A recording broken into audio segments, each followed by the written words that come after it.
আসসালামু আলাইকুম সবাইকে। তো দেখতেই পাচ্ছেন আমাদের কোকো এখন অনেক বড় হয়ে গেছে।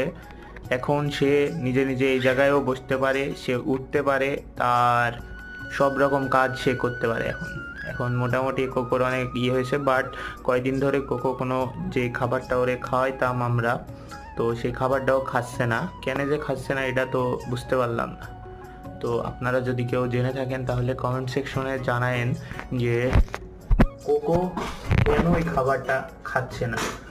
মানে ওর যে খাবারটা ছিল একটা আটা মতো, ঠিক আছে, ওই আটাটা ওরে গরম পানি দিয়ে গুলায়ে সিরিঞ্জের ভিতরে করে ওরে দেওয়া হতো আর কি, ও খাইতো।